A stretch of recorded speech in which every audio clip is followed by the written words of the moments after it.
Estamos de volta com o último bloco do programa Direito da Gente. Hoje estamos falando sobre guarda. Eu recebo aqui no estúdio a doutora Sara Sandin, que é advogada na comarca de São João del Rei. Doutora Sara, nós tivemos algumas participações no intervalo.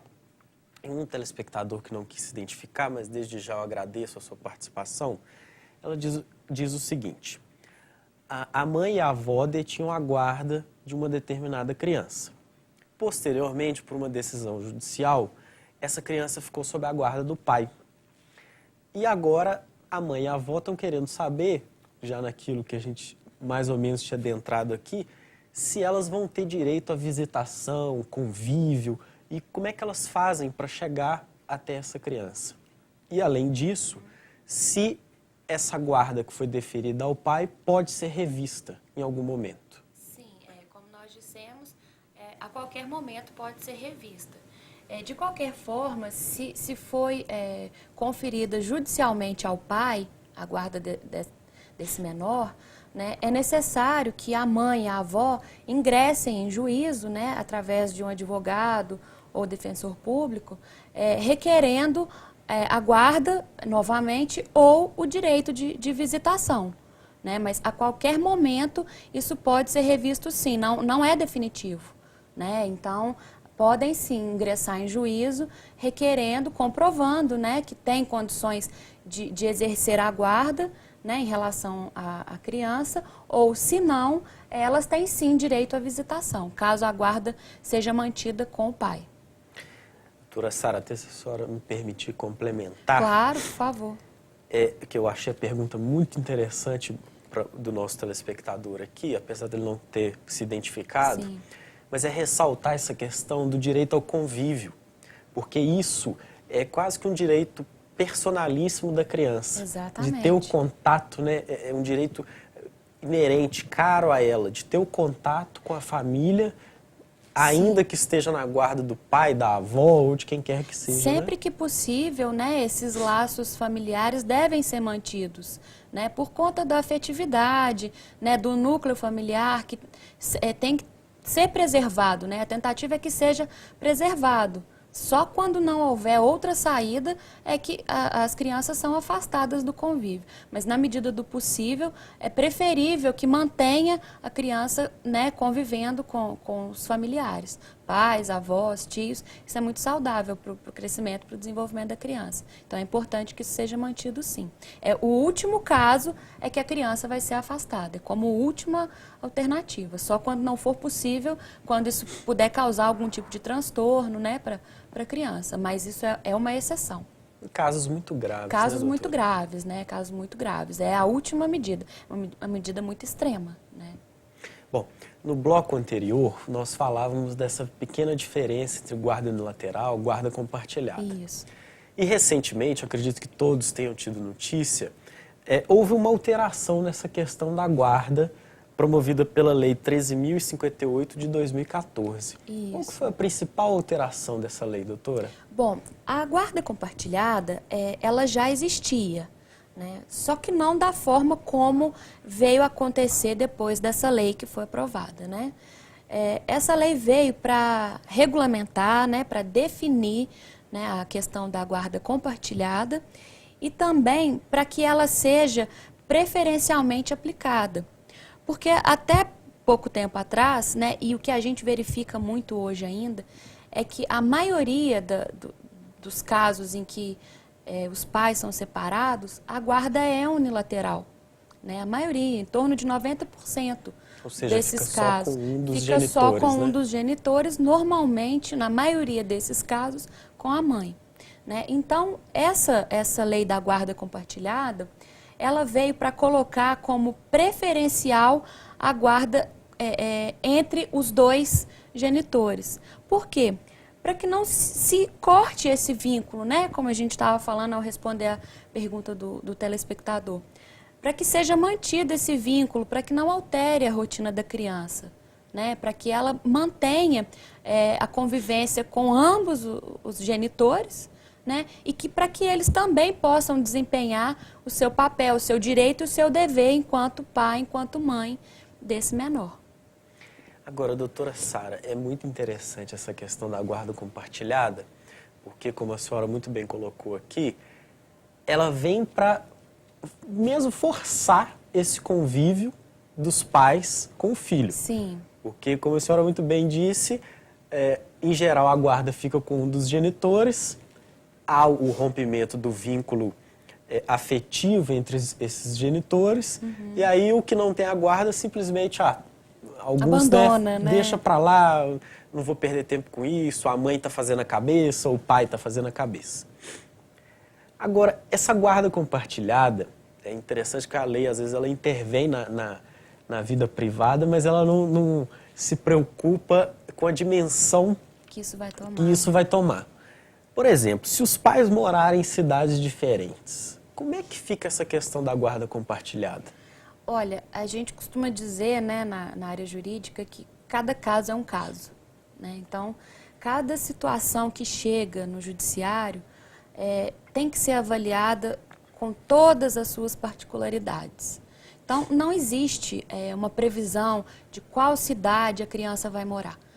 Se os pais moram em cidades diferentes, vai ser fixada aquela em que melhor atender o interesse do menor. Porque em qualquer que seja a modalidade de guarda, qualquer que seja a situação, o que vai ser avaliado pelo juiz, pelo Ministério Público, que também vai atuar em todos esses processos que envolvem, né, o menor, é o bem-estar da criança. Então, vai ser fixada, né, como residência, como domicílio, aquela cidade em que favorecer a criança.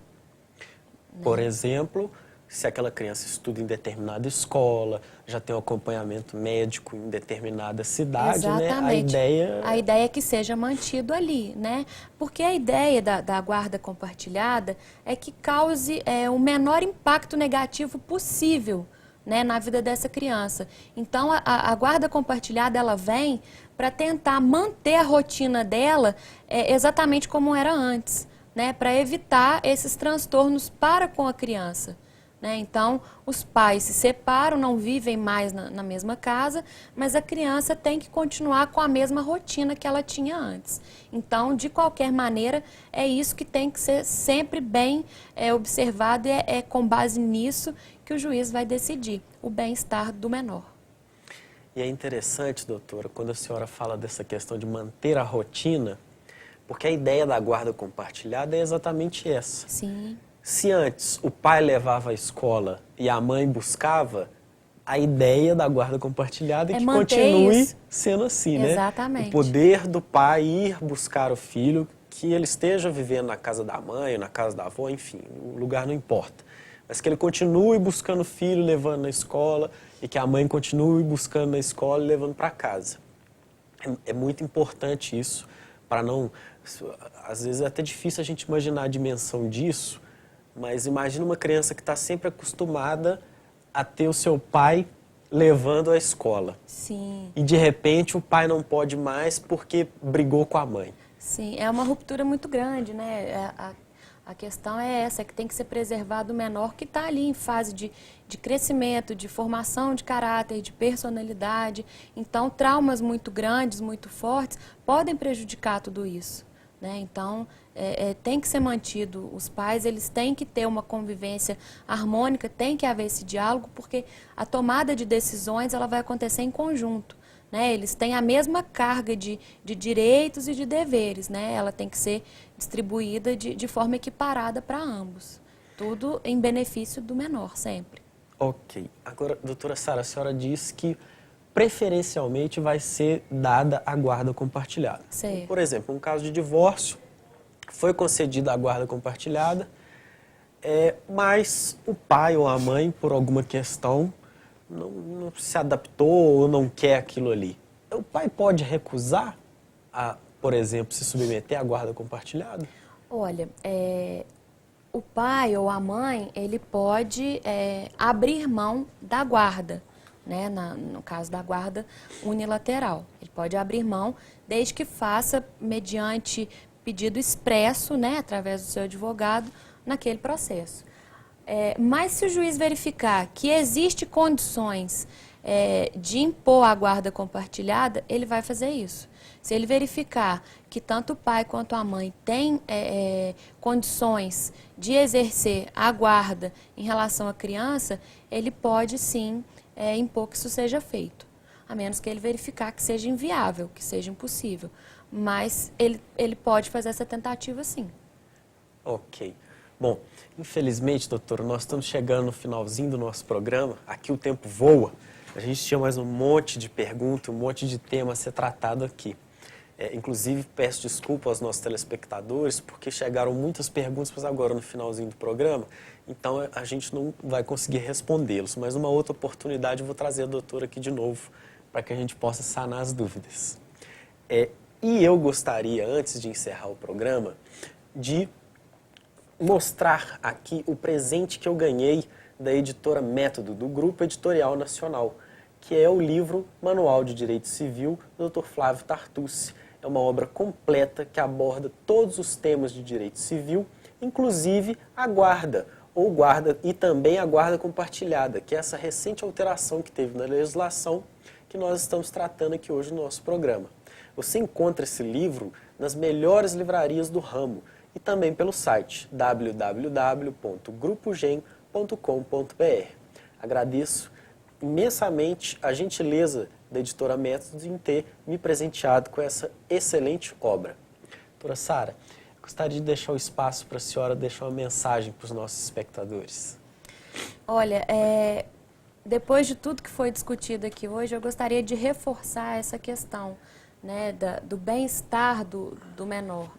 Independente do relacionamento que houve, que ainda existe entre pai e mãe, né, o que deve prevalecer sempre é o bem-estar do filho. Existe ex-marido, existe ex-mulher, mas jamais vai existir ex-filho. Né? Então, qualquer decisão, ela tem que ser pautada nisso, no bem-estar do menor. Né? Então, a gente tem que se preocupar com isso em primeiro lugar e deixar as diferenças pessoais de lado.